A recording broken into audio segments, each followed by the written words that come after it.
Hello, welcome back to I Got Board Games. Board games. I got board games. Board games. I am Ben. I'm John. And today we have a review for you. A review, really long time in the coming. Really long time. No, it's so long. It's all been previews and first impressions, basically. And this game is really old. So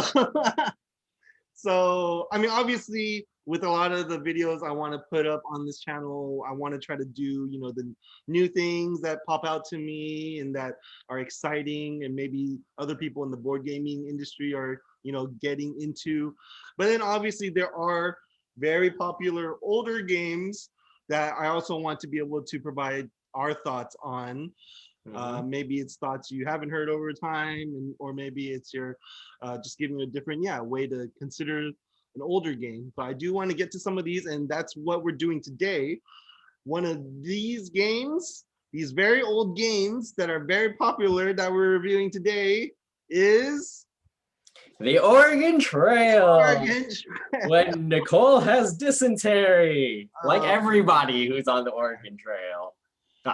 There actually is an Oregon Trail board game, but that's not. I think there is. But that is not the game we're actually reviewing. We are reviewing. Wait, we are reviewing? Oh, it cut off. Catan, or Catan. What used to be Settlers of Catan. Settlers of Catan. Yes. So small little background. This game, apparently, according to Board Game Geek, is at least 25 years old now, like 26 years old. I can't believe that, and because I actually first played it like a little more than 10 years ago, and I can't believe that, because that's even longer than what I tell people when they ask me like how long I've been into board games. I don't think I actually got serious about board games till maybe like 7-8 years ago, maybe at most, around then. But then to say that I actually played Settlers like 10-11 years ago, that's like, wow, even before that. Even longer. Because I was talking to my brothers about it, and I think I played it like almost 15 or 16 years ago. Because they had brought home a copy from college, and we played it while I was still in high school. So it's been a long time. It's been around. So we're saying we were into it before it was cool, guys. Yeah, we were into board games before board games became cool. We played board games when it was still the nerdy and the geeky thing to do. Yeah. and then specifically for Catan or Settlers, we're probably going to call it Settlers because for those of you who don't know, back then, at least 10 years ago, it was officially called Settlers of Catan, the Settlers of Catan. And so whenever we met up or talked about it with friends, we'd call it Settlers, just simply call it Settlers. And then only maybe, I want to say, around 5 years ago, is maybe a little longer, is when they officially rebranded to just being called Catan. So that's what everyone obviously knows now. That's what people will call it now. But we are used to calling it Settlers. And so that's kind of probably how we'll talk about it during this review. And so to get into our thoughts on Settlers, John will actually give a brief run through of how the game plays for those of you who don't know, at least a general idea of how it flows. And so we'll start with that and then we'll get to our thoughts. So go ahead. So with Settlers or Catan, it's a Euro game. So it's a game in which you're trying to collect points to have the most points. By the end of the game, you want 10 points to win. And throughout the course of the game, you're going to be collecting and acquiring resources as you play through the game. So I believe Ben is going to be sharing some pictures of the board. So basically, the setup of the board is you use hexagonal tiles, and you'll be setting them out randomly face down initially, and then flipping them over to create the island of Catan. They're all random in terms of the placement of these. So every time you play the game, you're going to have a different variation of where these tiles are. You're not always going to have a forest or, these things next to each other. It'll always be randomized. Then once you put all the tiles and flip them over, you'll see that there's these little tokens, and then you'll basically arrange them. The official setup, you follow it from the alphabetical, and you kind of follow in a clockwise or counterclockwise pattern, your choice. As you place as you place them on these tiles, circling around until it reaches the middle of the board, and then that is your setup for the numbers. And we'll get to what those numbers mean later. So in the course of this game, what you're doing is you're settling this island, which is why it was originally called Settlers of Catan, is you're basically settlers that are coming and exploring this new island. And so at the beginning of the game, you roll dice to see who goes first, and then you determine order clockwise from there. So at the start of the game to set up, you are placing your settlements, which are these little tokens, settlement tokens that are displayed, and they are placed on the kind of the vertices between the hexes. So you'll place a settlement, and then other players will place it. So you'll start with the first player, then go on until the last player, and then that's placing your first one. Then placing your second settlement, you start from the last player. So basically, the last player will be able to place two settlements at the same time, and then you kind of reverse it back to the first player for who places the last settlement on the board. The second settlement that you place will get you your first hand of resources. So wherever you place your last settlement at, or your second settlement, you will get the resources that that settlement is connected to. So in the example that Ben's mouse cursor is hovering over, you would get the 3 resources that those hexes are associated with in this game. So as you can see here, there's 5 different types of hexes.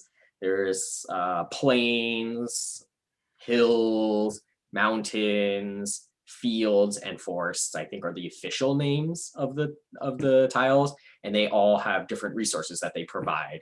And I think the next picture has the resources cards, which is wood, brick, or going left to right, brick, ore, sheep, wheat, and wood.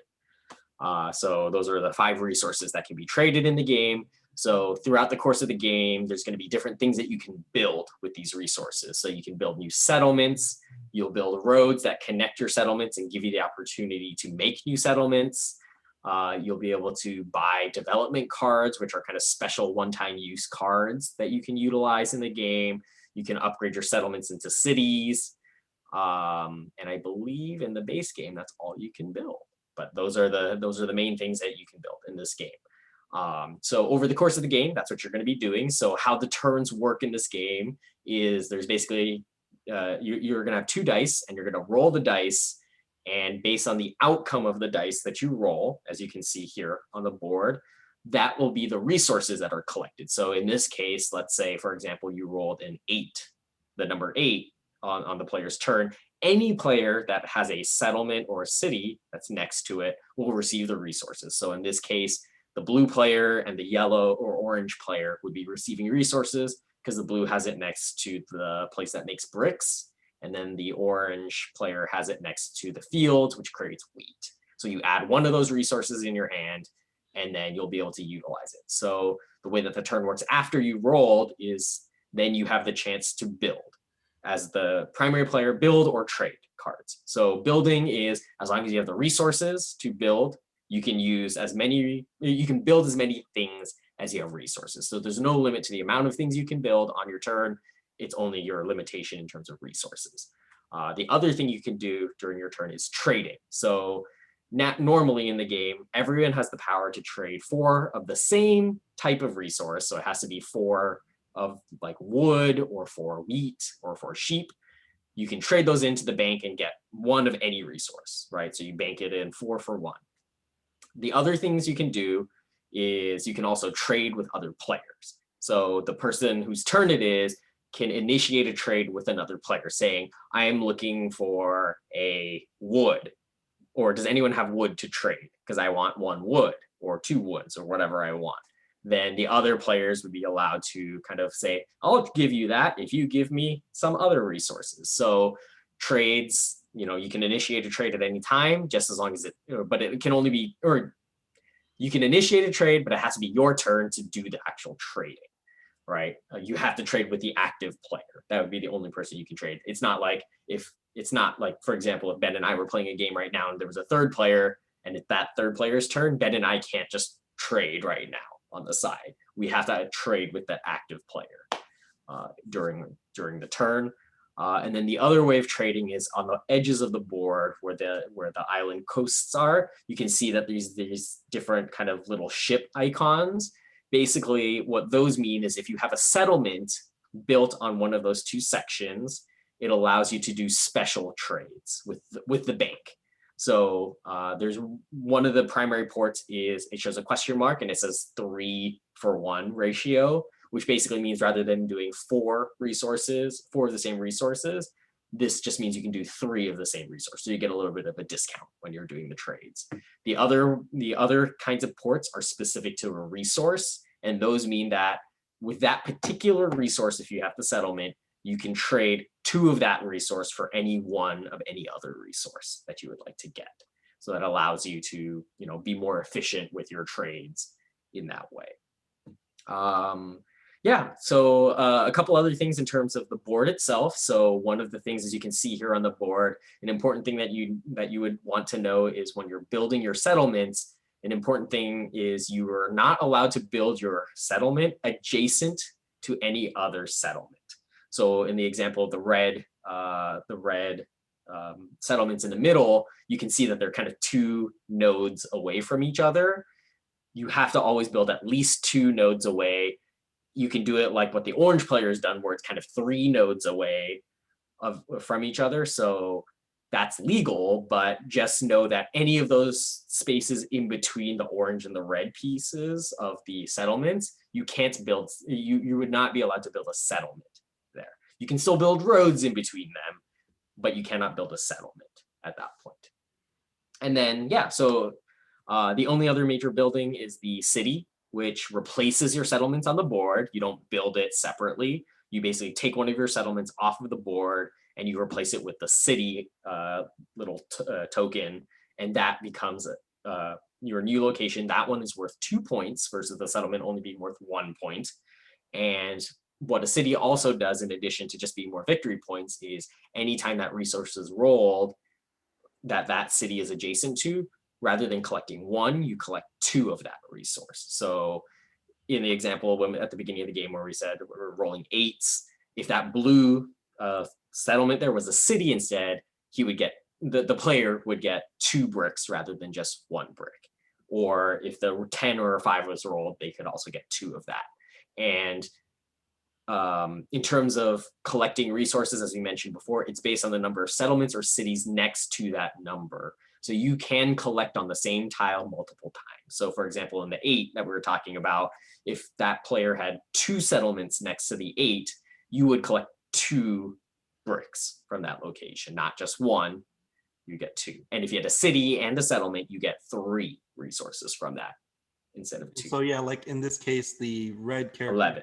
Red player would get 2 wheat for rolling the 11.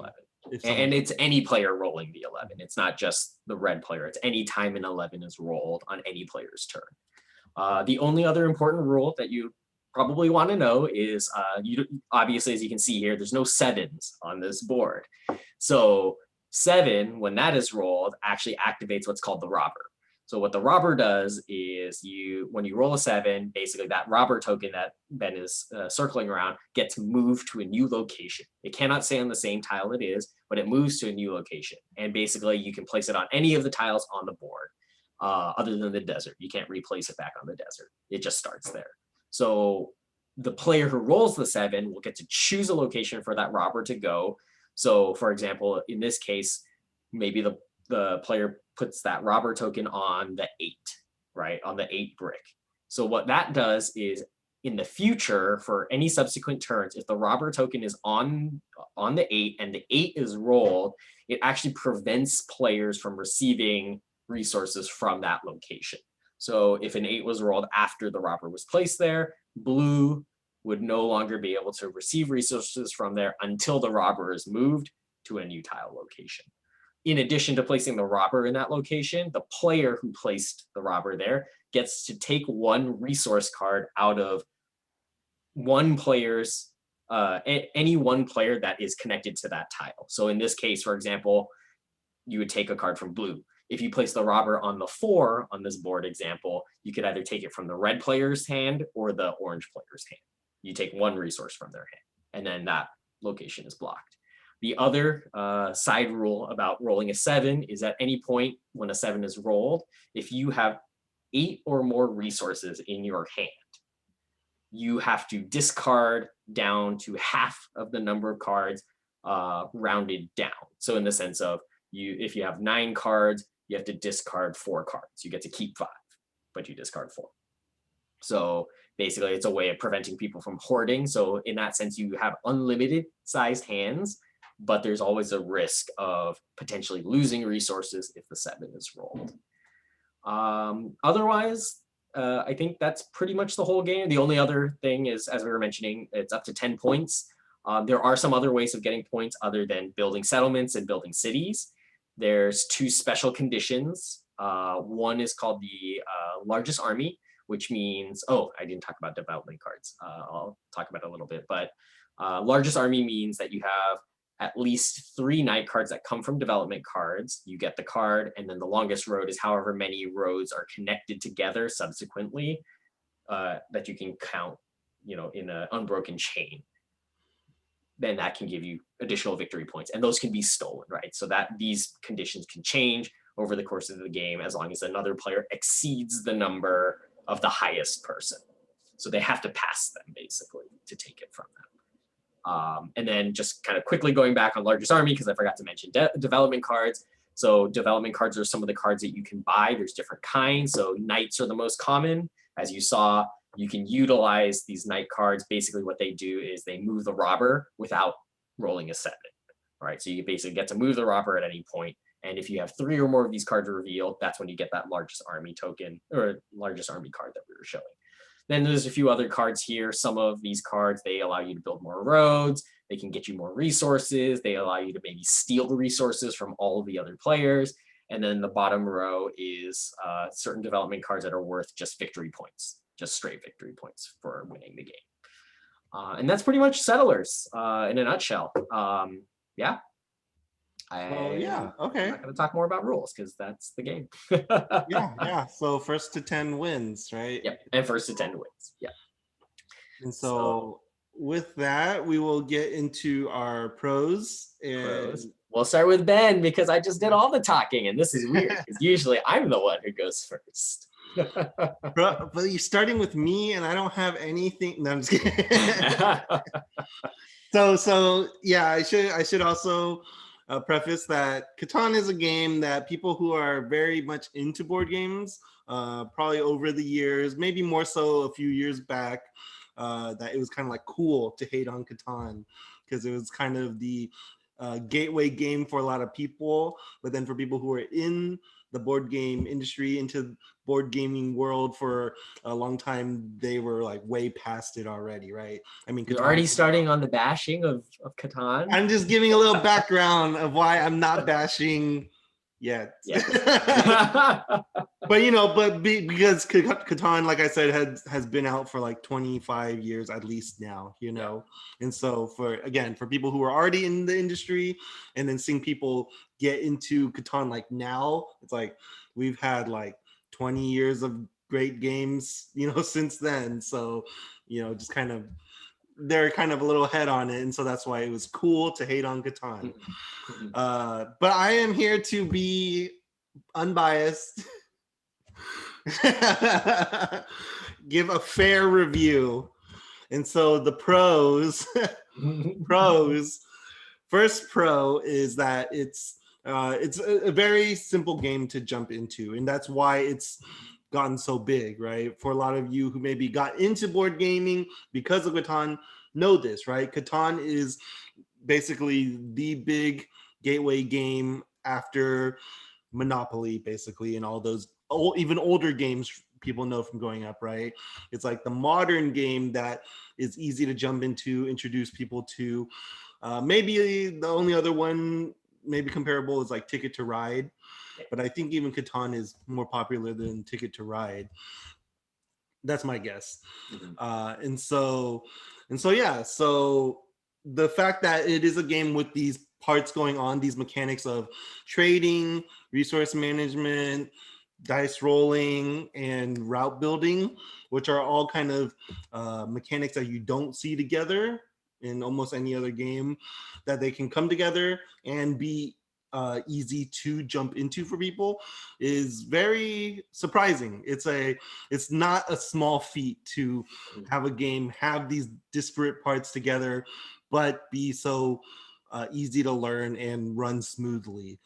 And so and obviously that shows with the success of the game. So yeah, that is a real pro for settlers. I feel like you're efficient for that one.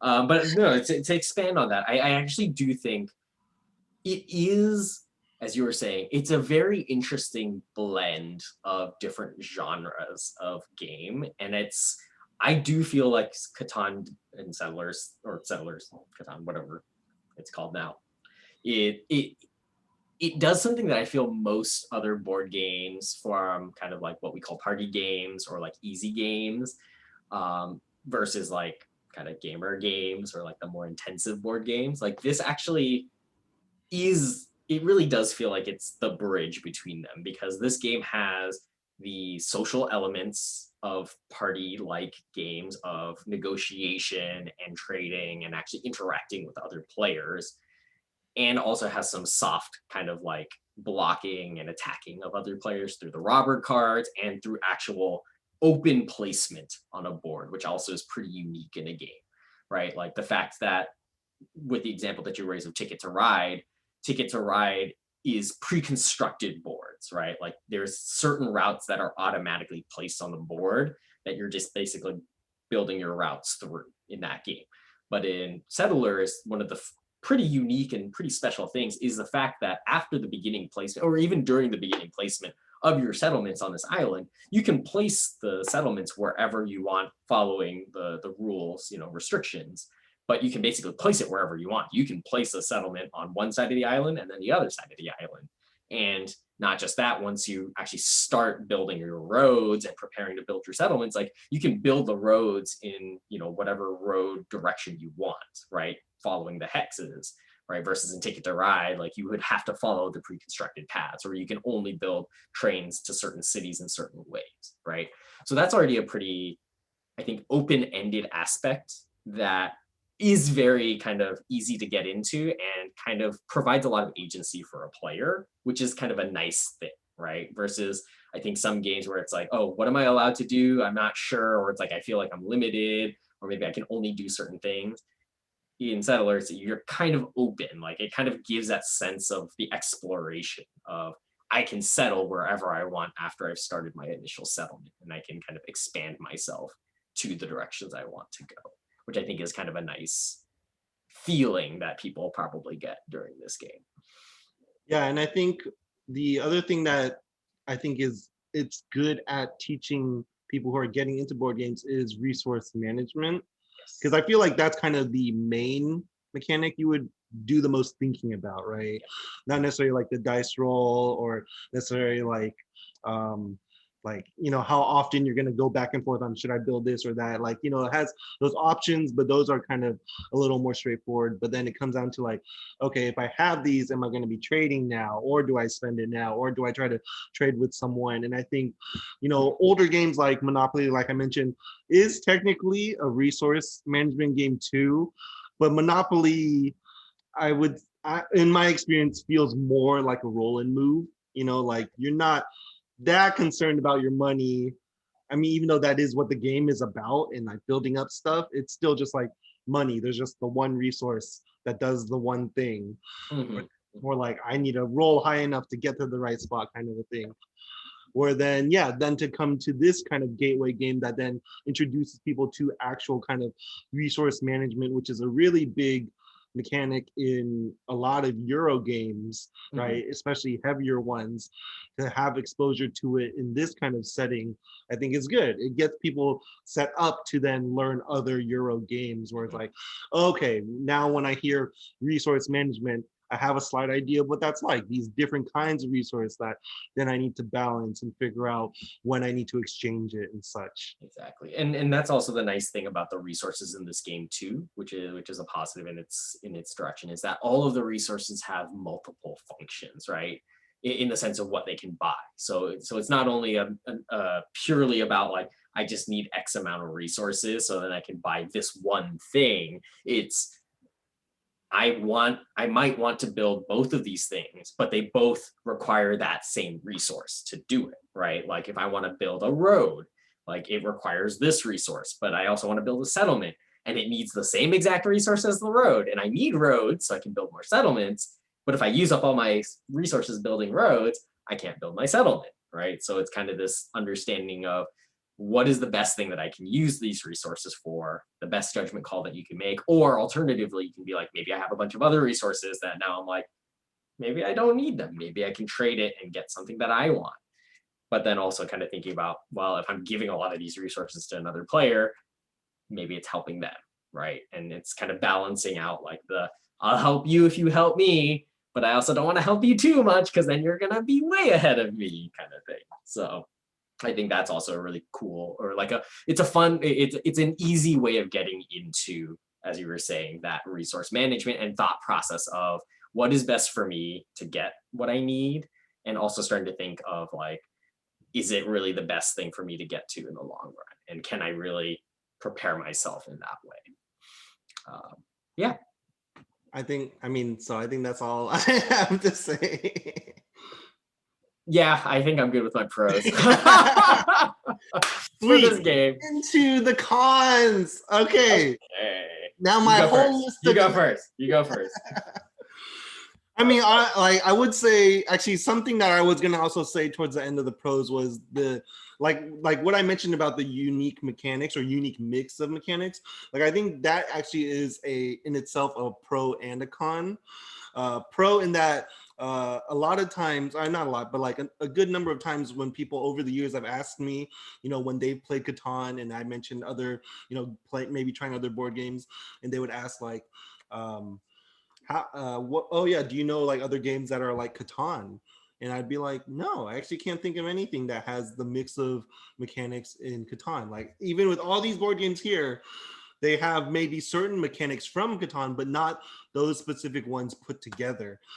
And so that's what makes Catan very unique in that way. But then on the con side, I don't think I like those mechanics together after playing it a lot of times. Because even though I played this like more than 10 years ago, and I think Peter, if you're watching, Peter was in one of our other reviews a while back. He was the one I played this a lot with. I think we played it for like maybe every day for like a month. And that was like our spurt of getting into Catan and then playing it and getting burned out on it. And that was like our extent of it, but we played it a lot.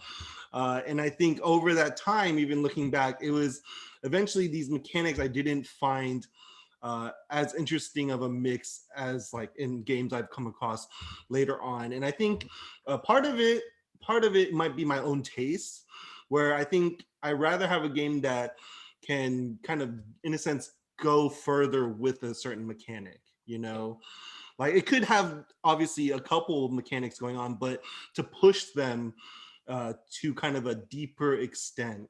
And what I mean by that is kind of like, I know John mentioned like Ticket to Ride. And in the sense of like, if you're looking for a game that has like route building, I do prefer Ticket to Ride over Catan's route building, because Ticket to Ride really focuses on it and makes it kind of this whole sprawling map about it. And yeah, it has its limitations, obviously, like John mentioned, like it's not that freedom of being able to just build along the hexes, but I think that's what also makes Ticket to Ride like more cutthroat in that way, right? That it has those restrictions. And I think that's something that might come up a lot when I'm mentioning the cons. I think the fact that the game the fact that Settlers can be so open is what makes it welcoming to people. But I think from a game design standpoint, I think a game needs to have more restrictions to capture a certain experience, Yeah. And so at least with that example, like, yeah, Ticket to Ride has more of the restrictions of these are the specific routes that you can build on. Most of them maybe has like 2 lines. So players are competing to get one of those 2 lines. But that's kind of what makes it intense, right? You're trying to then figure out your pacing of when do I draw more train cards, or is it enough, or should I just, is it enough now to just buy it in case someone else is going to buy it? where then kind of having the open options in Catan, it just seems a little lighter, right? Where it's just like, I could build this way, or if someone builds this way, I still have this option this way. Mhm. So that's kind of, I think, one of my cons, where I wish the mechanics. I mean, I don't particularly like all those mechanics together, because I think it also approaches them really lightly. Mhm. Yeah, and so my cons are going to take a slightly different slant. So it's been kind of a running joke as we've been going through these, or at least we've kind of mentioned it. My perspective and feeling about dice in general, as a use in board games. This game is the epitome of that, or second most epitome. There's another game that we will never review. London Dread, of this randomization of dice, but this game, the dice mechanics of receiving resources is one of the primary reasons why, and also noting that we're reviewing base settlers or base Catan, is one of the reasons why I really dislike this game. And there's going to be another component that I'm going to say is my other a pretty big negative for me too, is this game is all about resources, as we mentioned, right? Resource management really is one of the primary functions, because it's only through resources that you're allowed to build.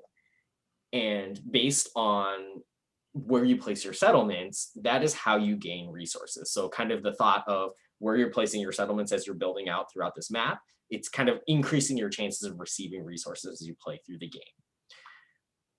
The problem with dice, in my opinion, and the problem with dice in this particular game, is that there can be a long string and series of dice rolls that occur that you will never get resources. And there's nothing you can do about it, period. Right? There's literally nothing you can do. It could be because there's bad dice rolls. It could be because somebody placed that robber on top of your thing. It could be whatever, right? Or like between those kinds of things, is you can like just never receive a resource, and you literally can do nothing about it the whole game. There's no mitigations. There's no way of like, okay, like you've had 5 rolls in which you haven't gotten a resource, so here's a free resource, or like here's like the next turn you can change the dice or manipulate it one up or down or whatever, right? Like you literally just nothing, right?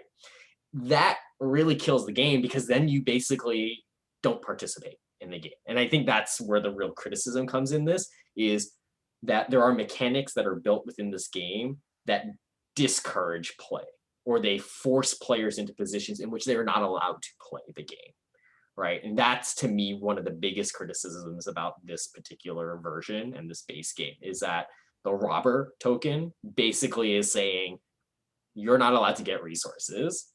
And then the fact that you can just, by sheer luck of the rolls, you can just not play the game, right? Even if you, for example, like with those numbers that we're showing on the board, there are some, like they showed the number of occurrences for two 6-sided dice on how frequent they should roll, right? Like from a chance standpoint.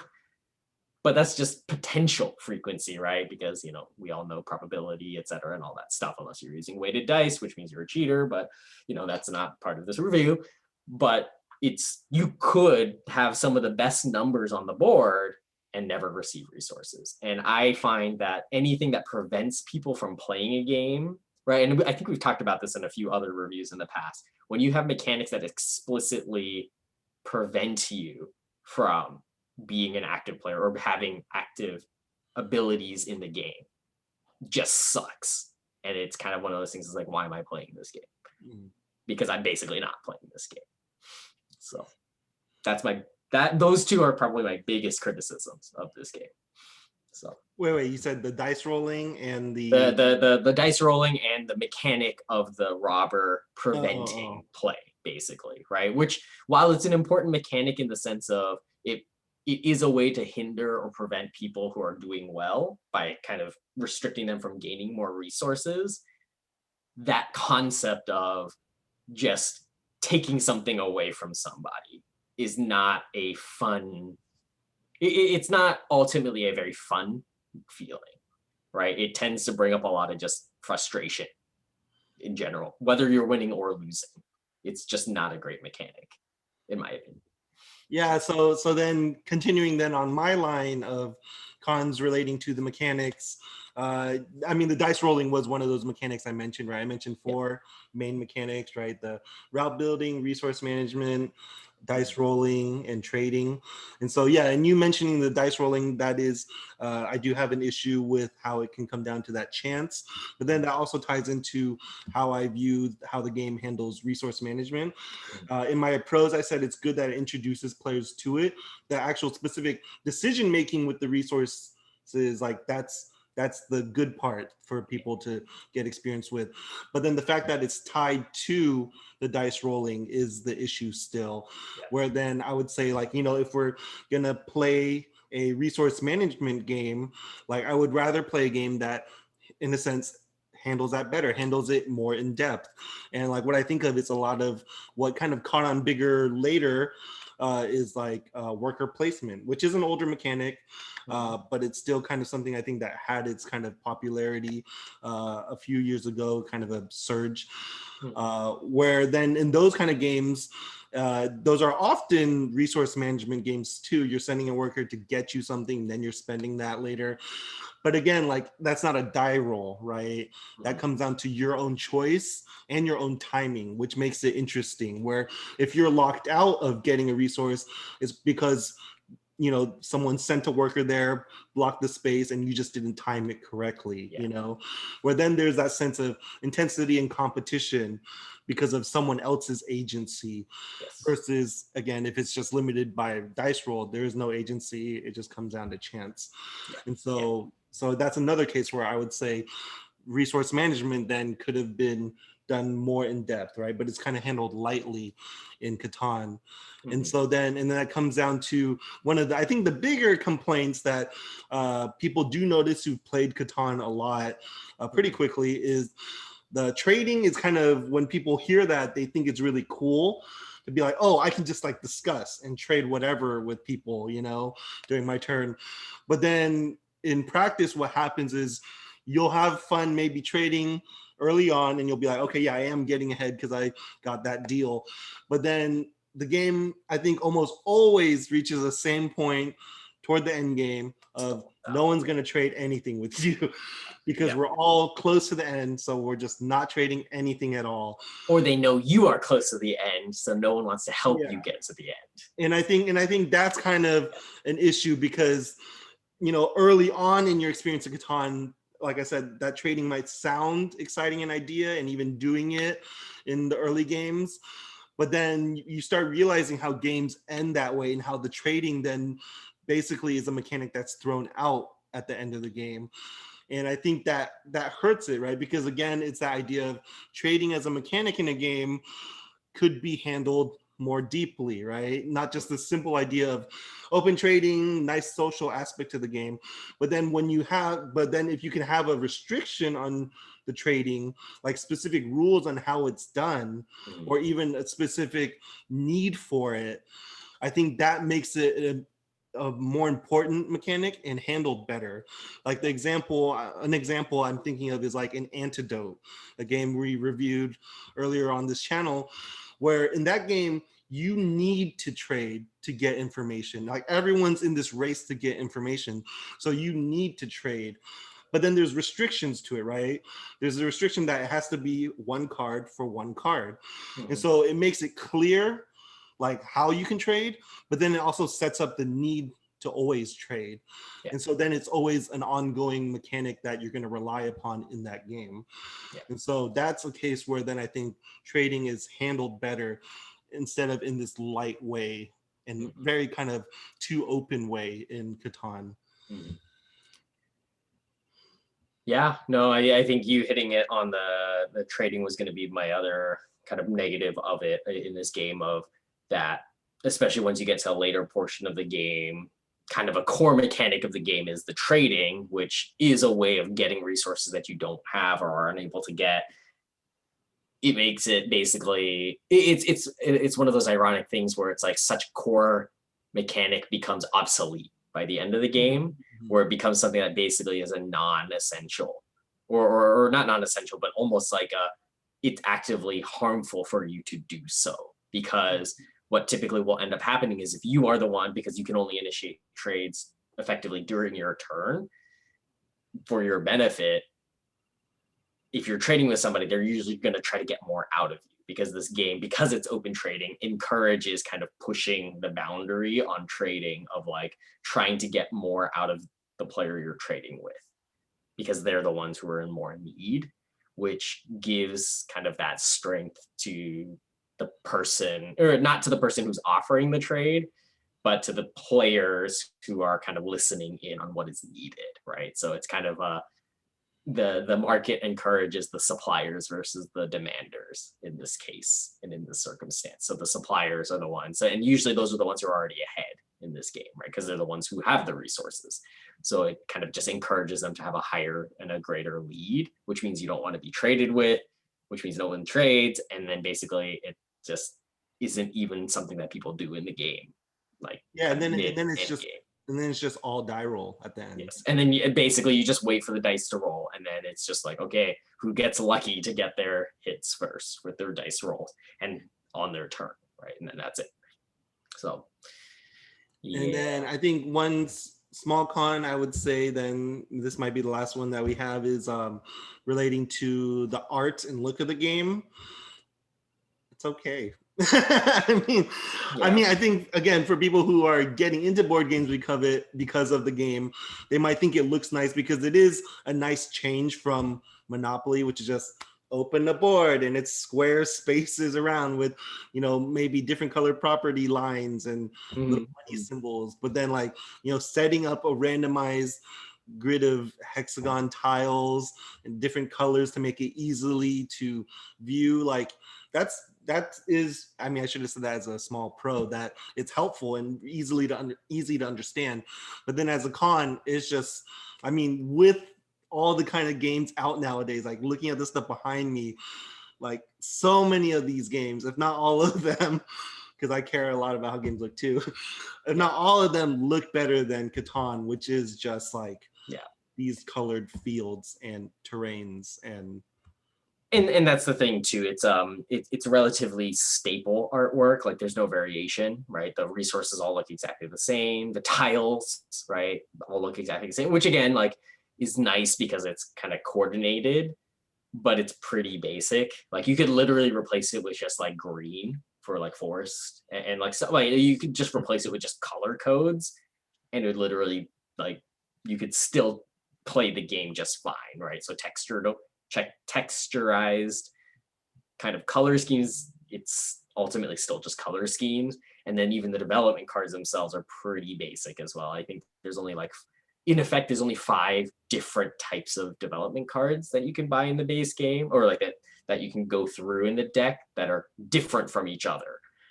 And that's actually not a lot of card components also when you think about it that way. It's a pretty, like, especially again, as we mentioned, for newer games or games since Catan, it's actually a very small amount of variation in a game. From the pictures I showed during your explanation of the game, the artwork on the development cards, like, it's older looking style of art, where then, like what you're saying, compared to games after, like, Critical Darling from a couple years ago, Wingspan, it's like more than 100 different types of bird cards, like that are different from each other, and facts and details on all those cards. It's like, but anyway. Well, should we stop bashing on this game and actually, so one thing I did want to do very briefly before we get into our ratings is actually to mention a little bit about the expansions. Okay, yes. For those of you who do enjoy Catan, who still actually want to maybe give it another chance, maybe hoping there's something more you can get out of it. I know John has played at least one of the main expansions. 3 different expansions. Oh, you've actually played all of them? No, there's more than 3 nowadays. Oh, yeah. But I played at least 3 of them.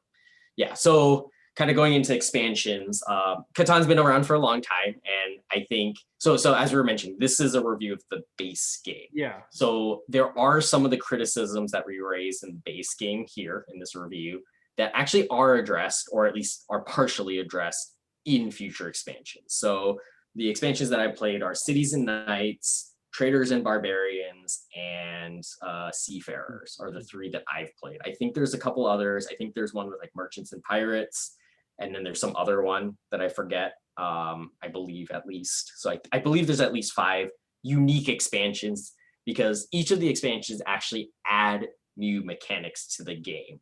I would say, well, so kind of going in order, I believe Seafarers was the first expansion. It adds a small addition to the game, which is adding islands to the map. So it allows for the components so you can create an island or create multiple islands and scenarios based on that. And it allows for a new type of kind of connector between settlements to the islands with ships. So you can actually start building ships. And so it's a different way of utilizing your resources, which is nice. And then they add in, I think, the gold tile, which is basically when those roll, you get wild resources, or like you can choose any resource.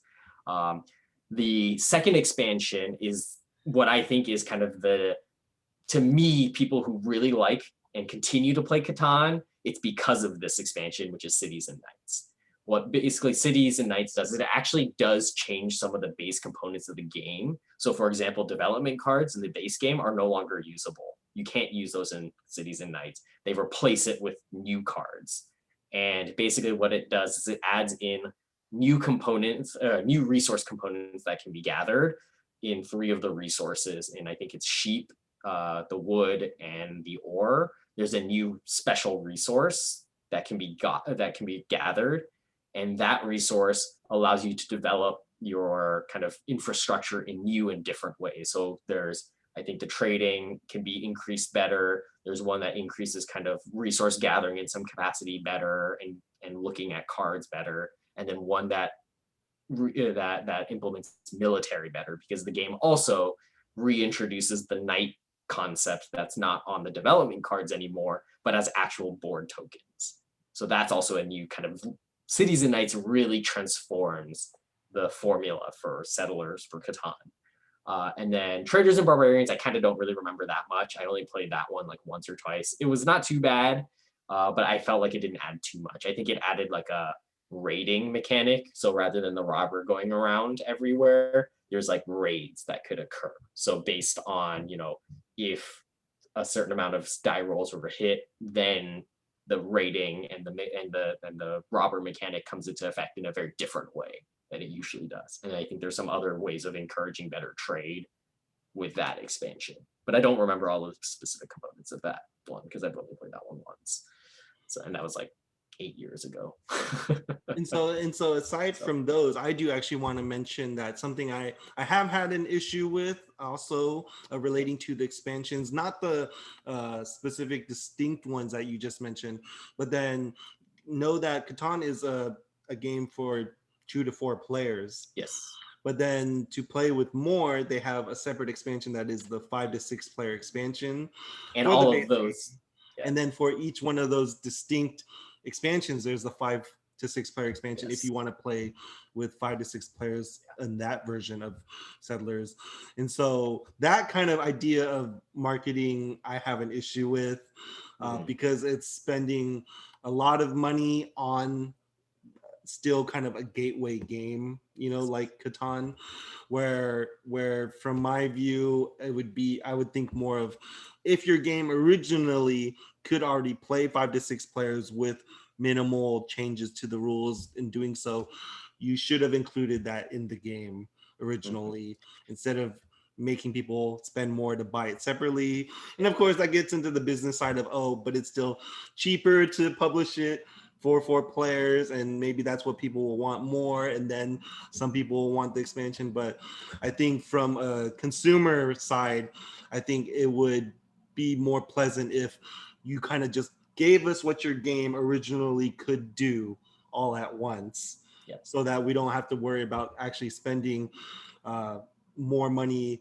than maybe the little more money it would have been to actually include it in the game originally. So and kind of in a marketing thing, it is a little bit scummy if you think about it, because like maybe in the first game, like in the first iteration of the game when it was 2 to 4 players, and then maybe they realized, actually we could have made it 5 to 6, so let's create an expansion that you can add on to that.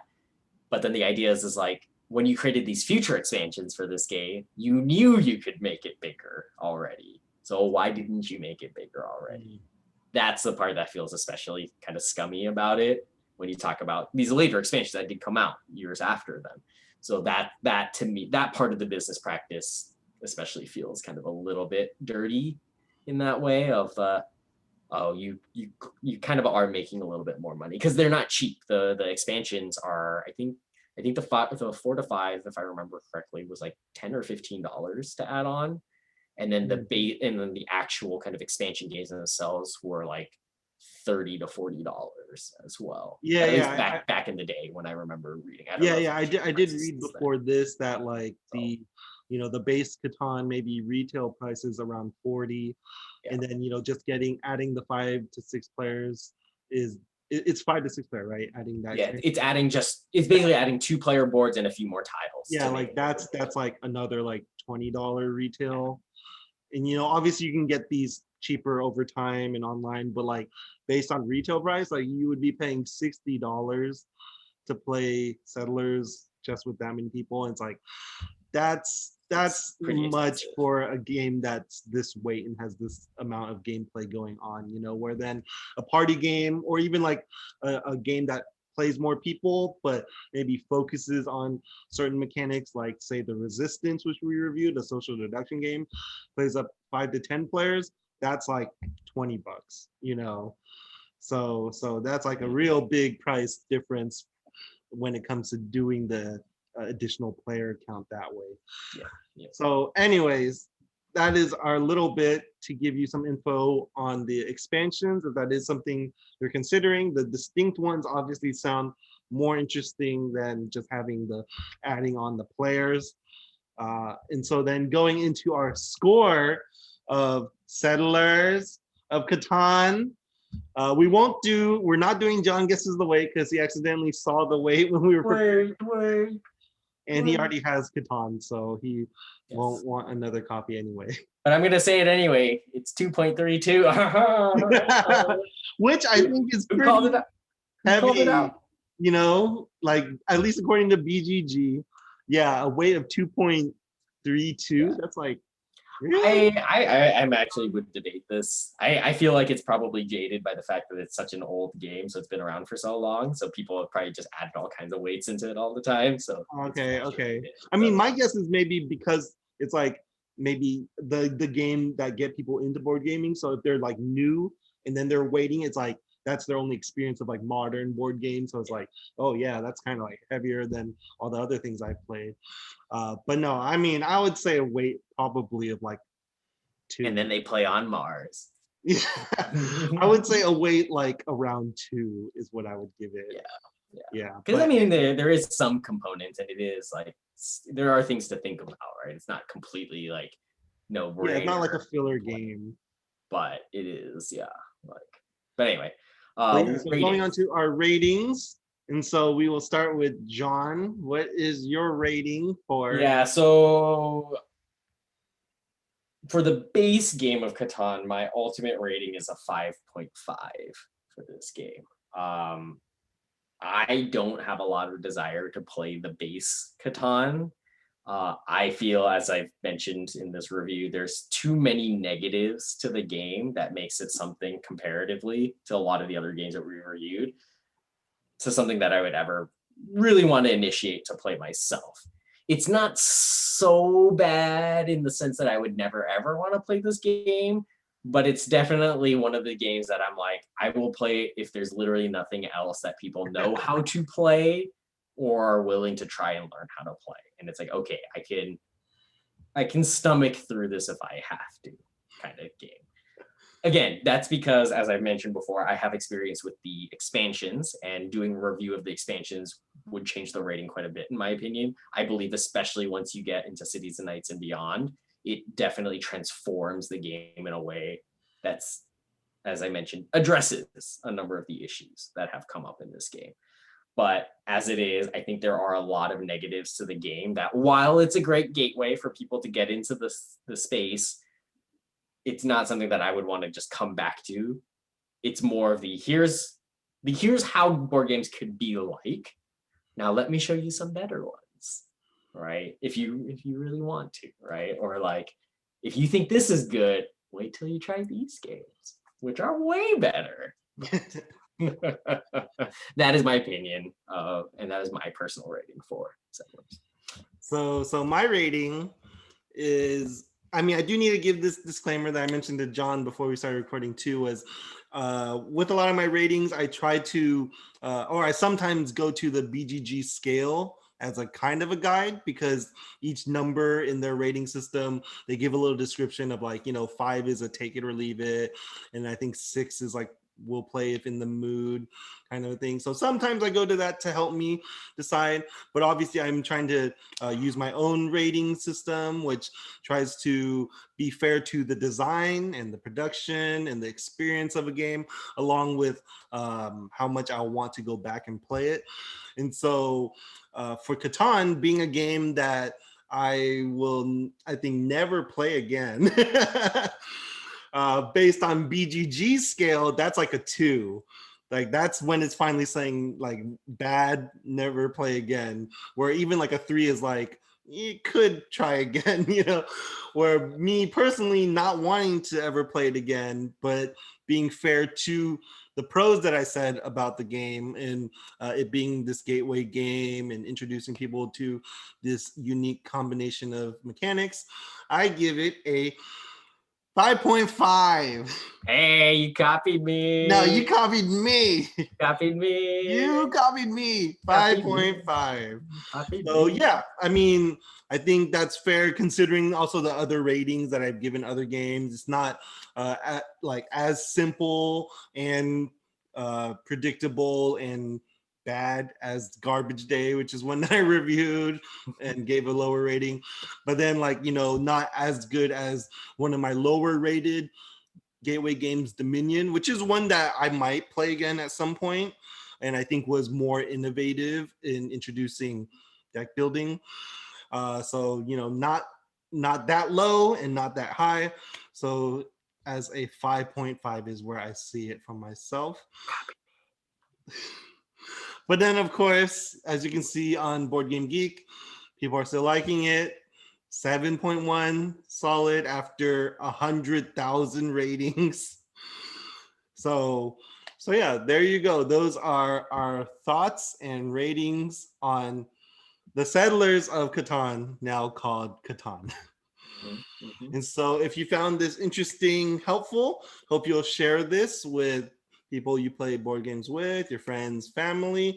Want to actually give a shout out to our friend Robert. This was his idea, so I hope you watched all of this, Robert. You better watch all of this. Because we wouldn't have reviewed this if you didn't ask for it. Yeah. So, this is for you. This is for you, Robert. And then also hope you'll consider subscribing to this channel on YouTube and following us at I Got Board Game on Instagram. And until next time, we'll see you then. Bye. Bye.